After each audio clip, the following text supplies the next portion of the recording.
Hi అండి, నమస్తే. Welcome back to my channel. ఈరోజు వీడియోలో చికెన్ దమ్ బిర్యానీ పర్ఫెక్ట్గా ఎలా ప్రిపేర్ చేసుకోవాలో ఈ వీడియోలో మీతో షేర్ చేసుకోబోతున్నాను. నాన్ వెజ్ లవర్స్లో బిర్యానీ అంటే ఇష్టం లేని వాళ్ళు ఎవరైనా ఉంటారా చెప్పండి. నాకైతే బిర్యానీ అంటే చాలా ఇష్టం. మీలో బిర్యానీ అంటే ఎంతమందికి ఇష్టమో కమెంట్ సెక్షన్లో కమెంట్ చేయండి. ఇలా ఒక్కసారి చికెన్ దమ్ బిర్యానీని ట్రై చేయండి. ఇంట్లోని వారంతా ఎప్పుడు చికెన్ తెచ్చినా ఇలానే దమ్ బిర్యానీని చేయమంటారు. అది మాత్రం పక్కా. ఇలా దమ్ బిర్యానీని చేసిన వాళ్ళకి ఇంట్లోని వాళ్ళంతా ఫ్యాన్స్ అయిపోతారు. అండ్ అలాగే ఖచ్చితంగా ప్లేట్ ఖాళీ చేసేస్తారు. ఇంకా లేట్ చేయకుండా టేస్టీగా అండ్ సింపుల్గా ఈ చికెన్ దమ్ బిర్యానీని ఎలా ప్రిపేర్ చేసుకోవాలో చూసేద్దామా. దీనికోసం ముందుగా చికెన్ని తీసుకొని చికెన్లో లెమన్ని స్క్వీజ్ చేసుకొని క్లీన్ చేసుకోవాలి. ఇలా లెమన్ని స్క్వీజ్ చేసుకొని క్లీన్ చేసుకోవడం వల్ల చికెన్ అనేది స్మెల్ ఉండదన్నమాట. ఇక్కడ నేను వచ్చేసి 1 kg దాకా చికెన్ని తీసుకున్నాను. 1 kg చికెన్కి మెజర్మెంట్స్ అనేది చెప్తున్నాను. ఫస్ట్ వచ్చేసి నీట్గా క్లీన్ చేసుకున్నటువంటి చికెన్లో ఒక హాఫ్ కట్ట దాకా పుదీనా తరుగును యాడ్ చేసుకోవాలి. నెక్స్ట్ వచ్చేసి సన్నగా నిలువుగా కట్ చేసుకున్నటువంటి 3 లేదా 4 పచ్చిమిర్చిని యాడ్ చేసుకోవాలి. నెక్స్ట్ వచ్చేసి 3 or 4 టేబుల్ స్పూన్ దాకా అల్లం వెల్లుల్లి పేస్ట్ని కూడా యాడ్ చేసుకోవాలి. నెక్స్ట్ వచ్చేసి కొంచెం కొత్తిమీరను కూడా యాడ్ చేసుకోవాలి. నెక్స్ట్ వచ్చేసి స్పైసీనెస్కి తగినంత కారంని కూడా యాడ్ చేసుకోవాలి. నేను వచ్చేసి 2 టేబుల్ స్పూన్ దాకా కారంని యాడ్ చేసుకుంటున్నాను. మీరు వచ్చేసి మీ స్పైసీనెస్కి తగినంత యాడ్ చేసుకోండి. నెక్స్ట్ వచ్చేసి ఒక హాఫ్ టేబుల్ స్పూన్ దాకా పసుపుని యాడ్ చేసుకోవాలి.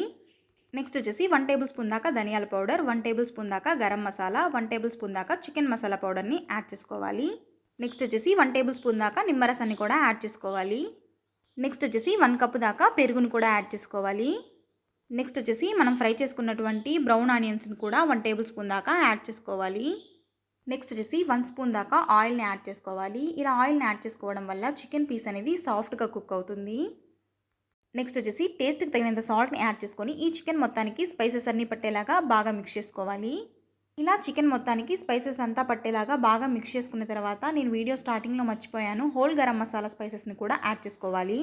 Whole garam masala spices like 2 biryani ఆకులు, 2 దాల్చిన చెక్కలు, 4 లవంగాలు అండ్ అలాగే మీకు కావాలనుకుంటే అనాస పువ్వు, మరాఠీ మొగ్గను కూడా యాడ్ చేసుకోవచ్చు. నేనైతే మరాఠీ మొగ్గ, అనాస పువ్వుని యాడ్ చేసుకోలేదు. ఇలా యాడ్ చేసుకున్న తర్వాత వీటన్నింటినీ బాగా మిక్స్ చేసుకోవాలి. ఇలా బాగా మిక్స్ చేసుకున్న తర్వాత ఈ చికెన్ మొత్తాన్ని ఒక హాఫ్ అన్ అవర్ పాటు బాగా మ్యారినేట్ చేసుకోవాలి. నెక్స్ట్ వచ్చేసి ఒక హాఫ్ అన్ అవర్ తర్వాత ఇలా మ్యారినేట్ చేసుకున్నటువంటి చికెన్ని స్టవ్ వెలిగించుకొని స్టవ్ మీద పెట్టుకొని మూత పెట్టుకొని కొంచెం సేపు కుక్ చేసుకోవాలి. ఈ చికెన్ కొంచెం కుక్ అయ్యేలోపు మనం రైస్ని ప్రిపేర్ చేసుకుందాం. ఇక్కడ మీరు గుర్తుపెట్టుకోవాల్సిన మెయిన్ థింగ్ ఏంటి అంటే ఈ చికెన్ దమ్ బిర్యానీ అనేది ఫుల్ గ్రేవీగా కావాలి అనుకుంటే చికెన్ అండ్ అలాగే రైస్ అనేది ఈక్వల్ క్వాంటిటీలో తీసుకోవాలి. ఇక్కడ నేను వచ్చేసి 1 kg చికెన్ని తీసుకున్నాను కాబట్టి 1 kg చికెన్కి 1 kg రైస్ని తీసుకున్నాను. ఇలా నీట్గా వాష్ చేసుకున్నటువంటి రైస్లో 1 టేబుల్ స్పూన్ దాకా ఆయిల్ అండ్ అలాగే హోల్ గరం మసాలా స్పైసెస్ని యాడ్ చేసుకోవాలి. స్పైసెస్తో పాటు సాల్ట్ని కూడా యాడ్ చేసుకోవాలి. ఈ సాల్ట్ వచ్చేసి మనము వాటర్ని టేస్ట్ చేస్తే చాలా ఉప్పుగా ఉండాలి, సో అంత సాల్ట్ని యాడ్ చేసుకోవాలి. నెక్స్ట్ వచ్చేసి మూత పెట్టేసి ఈ రైస్ని ఒక 70% కుక్ చేసుకోవాలి. ఈ రైస్ ఉడికేలోపు మనం వేరొక స్టవ్ మీద పెట్టుకున్నటువంటి చికెన్ ఏదైతే ఉందో అది కుక్ అయిందో లేదో ఒకసారి టేస్ట్ చేసుకుందాం. ఈ చికెన్ కూడా ఒక 70% కుక్ అయితే సరిపోతుంది. ఈ చికెన్ ఒక 70% కుక్ అయిన తర్వాత మనం ముందుగా ప్రిపేర్ చేసుకున్నటువంటి రైస్ ఏదైతే ఉందో అది 70% కుక్ అయిన తర్వాత ఆ రైస్ని కూడా స్ట్రైన్ చేసుకొని ఈవెన్గా స్ప్రెడ్ చేసుకోవాలి.